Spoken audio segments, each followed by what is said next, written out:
बिस्मिल्लाहिर्रहमानिर्रहीम। अस्सलाम वालेकुम नाज़रीन, आप यूट्यूब चैनल देख रहे हैं। मैं इमरान खान हूँ। साबिक सदर परवेज़ मुशर्रफ डिक्टेटर रहे हैं, इंतकाल फरमा गए हैं, और ये मौका ऐसा नहीं है कि हम उनकी नेगेटिव चीज़ों के ऊपर बात करें, लेकिन उनके रजीम पे बात की जा सकती है। अल्लाह ताला उनके दर्जात बुलंद करे। बहैसियत इंसान जो लोग उनके करीब रहे, उन्होंने कहा कि एक शानदार शख्सियत के और एक भरपूर शख्सियत के मालिक थे और कुछ चीज़ों में बड़े बाउसूल साबित हुए थे। परवेज़ मुशर्रफ साहब के बारे में उनके जो करीबी लोग हैं उनका ये कहना है। मैंने बहुत सारे लोगों से पहले भी बात की, बातचीत होती भी रहती है। मेरा ज़ाती तौर पे भी परवेज़ मुशर्रफ साहब से मिलना जुलना रहा इंटरव्यूज़ करने की सूरत में। तो मुझे एक वाक़या याद है परवेज़ मुशर्रफ साहब का, वो मैं आपको सुनाना चाहूँगा। और ये वो मौका है जहाँ पे ऐसी बात की जानी चाहिए, जो चीज़ किसी की अच्छी है वो बतानी भी चाहिए। बेशक परवेज़ मुशर्रफ साहब एक डिक्टेटर थे, गैर कानूनी तरीके से वो इक़्तिदार में आए थे और उन्होंने अपने इक़्तिदार को तूल देने के लिए पाकिस्तान की पॉलिटिक्स को इस्तेमाल किया था। परवेज़ मुशर्रफ साहब की जो नेगेटिव चीज़ें उनके दौर में हुई, एक तो पाकिस्तान वॉर एंड टेरर में चला गया और अमेरिकी जंग का हिस्सा बनकर पाकिस्तान ने बहुत नुकसान उठाया। दूसरा, इन्होंने एक NRO दिया उन तमाम सियासतदानों को जिन्होंने पाकिस्तान में करप्शन की हुई थी। उनके करप्शन केसेस के ऊपर उनको NRO फराहम कर दिया गया। ये एक दूसरी बहुत बड़ी गलती थी। जजेस को जिस तरीके से निकाला गया उनके दौर में और फिर एक तहरीक चली, ये एक मुशर्रफ साहब की तीसरी बड़ी चीदा गलती जो कही जा सकती है वो थी। लेकिन परवेज़ मुशर्रफ साहब ने बल्दियाती इंतखाबात बड़ा मजबूत और बड़ा ज़बरदस्त दिया, जहाँ निचली सतह तक इक़्तिदार चला गया, इख्तियारात की मुंतकली हुई। ये एक बड़ा शानदार उनका कारनामा था। पाकिस्तान भर में TV चैनल्स की भरमार हो गई उनके दौर में। उन्होंने मोबाइल फ़ोन कंपनीज़ को भी लाइसेंसेस दिए और पाकिस्तान IT की दुनिया के अंदर दाखिल हुआ। ये परवेज़ मुशर्रफ साहब का एनलाइटेंड मॉडरेशन का उन्होंने एक कॉन्सेप्ट दिया और बहुत सारी चीज़ों में प्रॉपर्टी का एक बूम आया पाकिस्तान में। कुछ ऐसे मंसूबे उनके हैं जिनको हमेशा याद रखा जाएगा।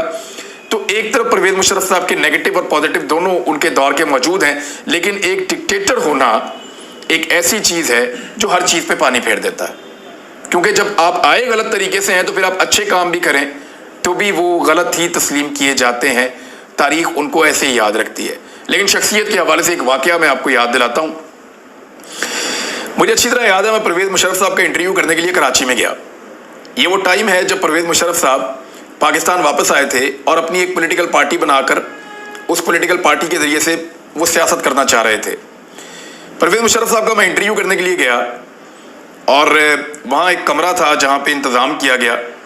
इनका घर एक साइड पे था, बीच में से एक राहदारी थी, उस राहदारी से गुजर के आके बीच में एक सेंट्रल एरिया था जहाँ से मेहमान दाखिल होते थे, और फिर साथ आगे एक मेहमान खाना बना हुआ था, थोड़ा सा वेटिंग एरिया, और उसके साथ ड्राइंग रूम।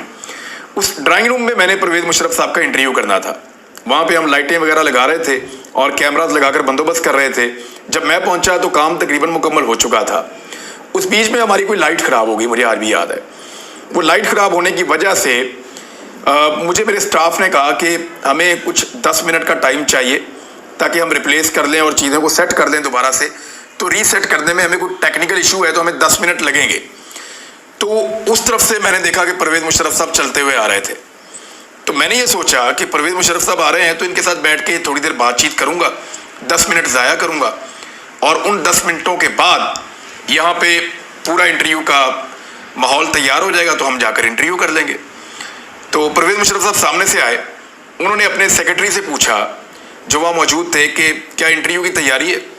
वो दौड़ के मेरे पास आए, उन्होंने पूछा। मैंने कहा मुशर्रफ साहब से आप कहें कि आ जाएँ, जनरल साहब से बैठ के मैं गपशप लगाता हूँ, इतनी देर में तैयारी हो जाएगी, हमें सिर्फ 10 मिनट और चाहिए। तो बजाय इसके कि परवेज़ मुशर्रफ साहब मेरी तरफ आते, वो बाहर लॉन में चले गए और बाहर लॉन में जाकर वो सिगार पीने के आदी थे, वो वहाँ पे वॉक करते रहे और इंतज़ार करते रहे। 10 मिनट वो बिल्कुल फारिग रहे।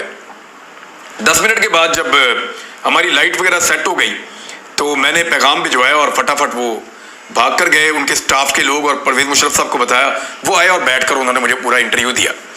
परवेज़ मुशर्रफ साहब का इंटरव्यू लेने के बाद मैं जब वहाँ से जाने लगा, क्योंकि मुझे बड़ा अजीब लगा कि वो मेरे साथ बैठ कर शायद बात नहीं करना चाहते, इसलिए उन्होंने वॉक करना मुनासिब समझा और मेरे साथ बात नहीं की और सिर्फ इंटरव्यू देने के लिए आए। तो उनको मेरे से इतना ही काम था या वो यही चाहते थे कि वो इंटरव्यू सिर्फ दें। तो मैंने भी इंटरव्यू लेना था, मेरा कोई ज़ाती ताल्लुक़ तो मैं बनाने नहीं गया था। तो जब मैं वहाँ से निकलने लगा तो परवेज़ मुशर्रफ साहब ने मुझे आवाज़ दी और उन्होंने कहा कि आओ इमरान बैठो, बात करते हैं। मैं रुक गया, मुझे हैरत हुई। उन्होंने मुझे बिठाया और फिर आधा घंटा मेरे साथ बातें करते रहे। तो मैंने परवेज़ मुशर्रफ साहब को, क्योंकि मुझे बहुत ज़्यादा दिमाग में इस चीज़ की उलझन हो रही थी। मैंने उनसे पूछा कि जनरल साहब, पहले मैंने यहाँ से आदमी भिजवाया और उसको मैंने कहा कि 10 मिनट में लाइट ठीक हो जाएगी, तो मुशर्रफ साहब को बोलें कि आ जाएं, बैठ कर बात कर लेते हैं, तो आप पार्क में चले गए और आपने टाइम ज़ाया किया। और अब जब इंटरव्यू गुजर गया है तो आपको 2 मरतबा लोग बुलाने के लिए आए और आप यहाँ बैठ कर मेरे साथ बात कर रहे हैं, तो आपने वो पहले 10 मिनट मेरे साथ बात क्यों नहीं की? तो परवेज़ मुशर्रफ साहब ने जो मुझे जवाब दिया वो मेरे लिए बहुत हैरान कुन था। उन्होंने मुझे कहा कि मैं इमरान नहीं चाहता था कि मेरी और आपकी मुलाकात का असर हमारे आने वाले इंटरव्यू पर पड़े। यानी वो ये चाह रहे थे कि, यानी उनको लगा कि वो मुझे मिलेंगे, मेरे साथ बातचीत करेंगे, तो हो सकता है कि कुछ सवालात ऐसे हों जो मैं पूछना चाहता हूं और बाद में मैं लिहाज करते हुए ना पूछूं। हालांकि ऐसी बात नहीं थी, लेकिन परवेज़ मुशर्रफ साहब का उसूल इस बारे में मुझे बहुत अजीब लगा और बड़ी एक्सट्रीम लगी। मैंने बहुत सारी जगहों पे इस बात को कोट भी किया कि मैं पहले आपसे मिलकर कोई इस तरह का इन्फ्लुएंस कायम करना नहीं चाहता था जिससे आपके सवालात या आपका लहजा आपका मुतासर हो जाए, मुझे आप इंटरव्यू करने आए। तो ये एक बात मुझे परवेज़ मुशर्रफ साहब की याद है। इसको आप पॉजिटिव लें, नेगेटिव लें, इसको जो मर्जी समझें, लेकिन ये ऐसे ही वाक़या हुआ था जैसे मैंने आपको सुना दिया है। अब वो इस दुनिया में नहीं रहे, अल्लाह ताला उनके दर्जात बुलंद करे, उनकी फैमिली को जो है वो सब्र अता फरमाए। 79 ईयर्स ओल्ड थे वो, 79 साल उनकी उम्र थी परवेज़ मुशर्रफ साहब की। और फिर उनकी मैयत पाकिस्तान आएगी, पाकिस्तान में उनकी तदफीन होगी, इसके बारे में फिर हम बात करते रहेंगे और बहुत सारी चीज़ें हैं मेरे पास आपको बताने के लिए। यौम यकजहती कश्मीर 5 फरवरी, आज वो दिन था। पाकिस्तान में और दुनिया भर में ये दिन मनाया जाता है कश्मीरियों से इजहार यकजहती के लिए। लेकिन क्या हम प्रैक्टिकली कश्मीरियों के लिए कुछ कर रहे हैं? देखिए, एक चीज़ मैं आज आपको क्लियर करना चाहता हूँ कि पाकिस्तान की एस्टेब्लिशमेंट और पाकिस्तान की सियासी जमातें कश्मीर को एक सियासी टूल के तौर पे हमेशा से इस्तेमाल करती चली आई हैं। वो हमेशा आपको पब्लिक में आकर ये कहते हैं कि हम तो कश्मीर आज़ाद करवाना चाहते हैं, खून का आखिरी कतरा बहा देंगे, हम लड़ना चाहते हैं, मुकाबला करेंगे। लेकिन जो पॉलिसीज़ वो बनाते हैं उनमें लड़ाई का ऑप्शन मौजूद नहीं होता। उन पॉलिसीज़ के अंदर सिर्फ दिफा का ऑप्शन मौजूद होता है, उनमें कोई जारहाना ऑप्शन तो वो है ही नहीं पाकिस्तान की पॉलिसी में। और दूसरी बात ये है कि एस्टेब्लिशमेंट ने माजी करीब में, ये जो तब्दीली हुई है एस्टेब्लिशमेंट ने, इससे पहले की मैं आपको बात बता रहा हूँ, माजी करीब में, और जनरल बाजवा साहब पे इसके बारे में बहुत सारे लोग क्लेम भी कर चुके हैं, तो मुझे अब कोई इसमें दिक्कत नहीं है ये बात करते हुए कि उनकी ये सोच थी उस वक्त एस्टेब्लिशमेंट की कि भारत के साथ ताल्लुकात आगे बढ़ाए जाएं, भारत के साथ ताल्लुकात बेहतर किए जाएं, कश्मीर के मसले को छोड़कर। यही भारत चाहता है और यही बात जो है वो लोग उस वक्त कर रहे थे। बंद कमरों के अंदर ये फैसला किया गया था कि भारत के साथ ताल्लुकात बेहतर किए जाएंगे, यानी इसराइल के साथ भी ताल्लुकात बनाने की बातें की जाती थी।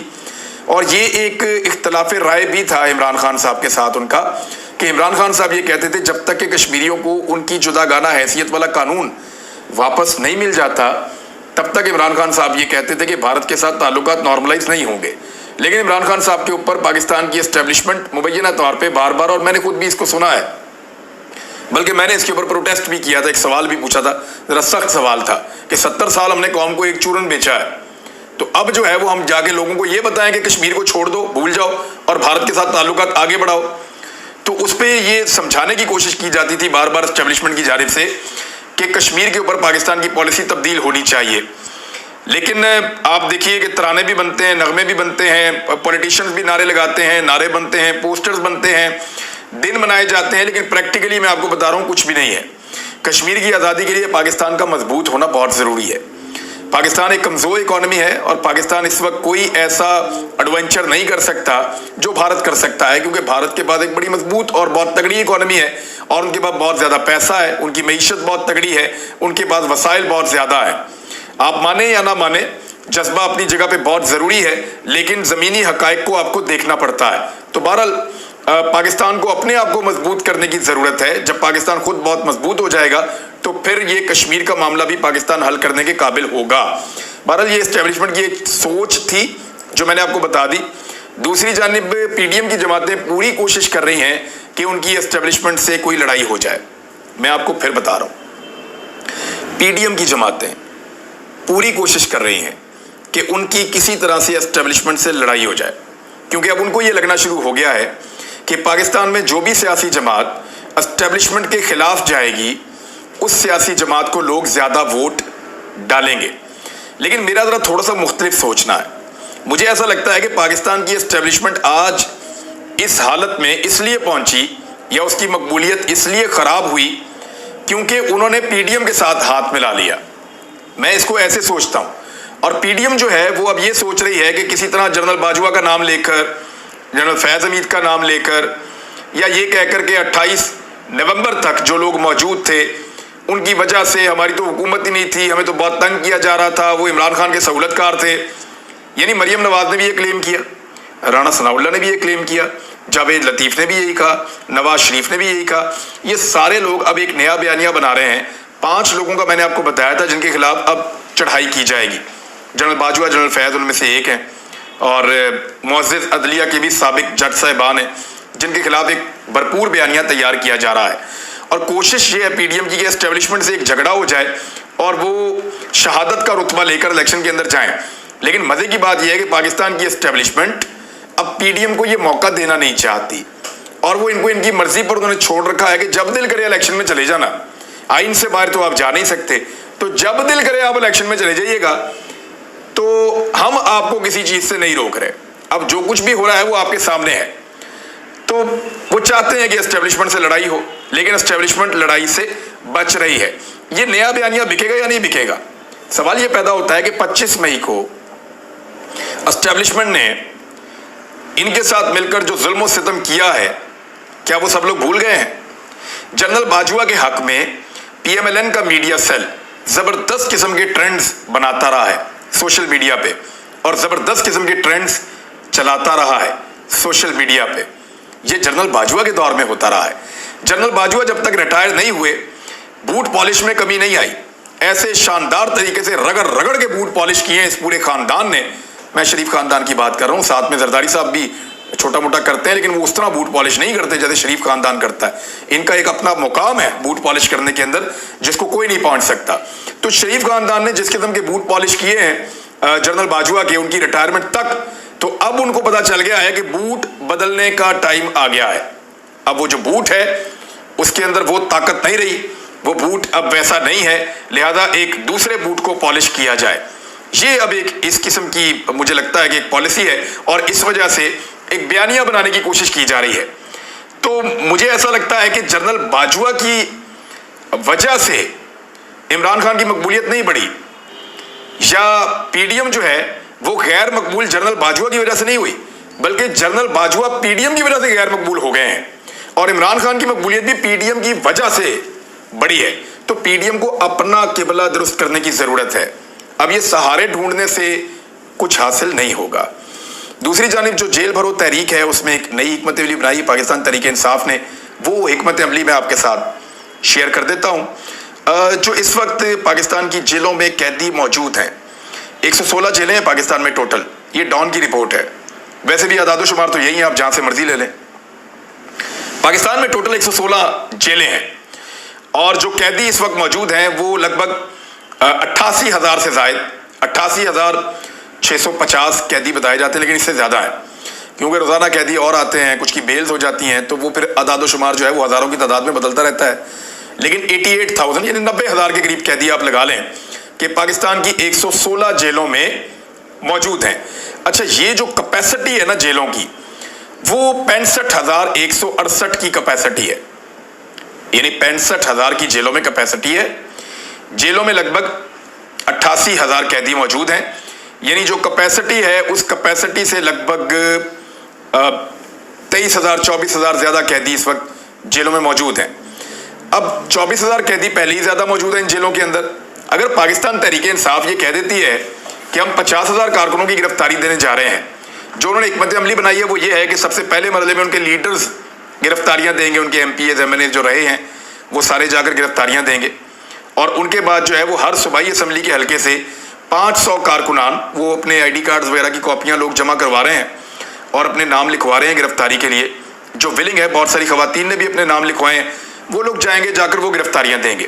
اور تیسرے مرحلے میں جب گرفتاریاں ہوں گی تو اس کے اندر عام عوام اور جو ووٹرز ہیں جو ووٹ ڈالنے کے لیے صرف نکلتے ہیں, ان کو بھی کہا جائے گا کہ وہ نکلیں اور گرفتاریاں دیں, تاکہ لوگوں کا گرفتاریوں سے تو ڈر نکلے نا. یعنی یہ کیسے ہو سکتا ہے کہ جب دل کیا جس کو چاہ گرفتار کر لیا, اور لوگ گرفتاری سے ڈرتے بھی ہیں. تو یہ گرفتاری سے ڈر بھی لوگوں کا نکلنا چاہیے. ایسا کچھ نہیں ہوتا گرفتاری میں جو یعنی آپ بیمار ہو جائیں, آپ کو 2 دن بخار ہو جائے تو اتنی تکلیف ہوتی ہے جتنی آپ کو گرفتاری میں ہوتی ہے.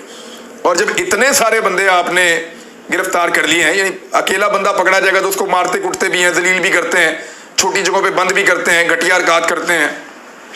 لیکن جب اتنے سارے بندے پکڑے جائیں گے تو ٹارچر کیسے کریں گے, اور کس کے اوپر کرنا ہے, کس کے اوپر نہیں کرنا, کیسے کرنا ہے, کیسے نہیں کرنا, یہ بہت بری طرح پھنس جائیں گے. تو یہاں پہ اگر لوگ جیلیں بھرنا شروع کرتے ہیں اور سرکار واقعی لوگوں کو گرفتار کرنا شروع کر دیتی ہے تو ایک بڑی مشکل صورتحال پیدا ہو جائے گی. پاکستان تحریک انصاف پیدا کر دے گی مشکل صورتحال پی ڈی ایم کی حکومت کے لیے. کچھ اور خبریں ناظرین آپ کو اگلے ویڈیو میں دیتا ہوں. اب تک کے لیے اتنی, اپنا خیال رکھیے گا, اپنے اس چینل کا بھی. اللہ حافظ.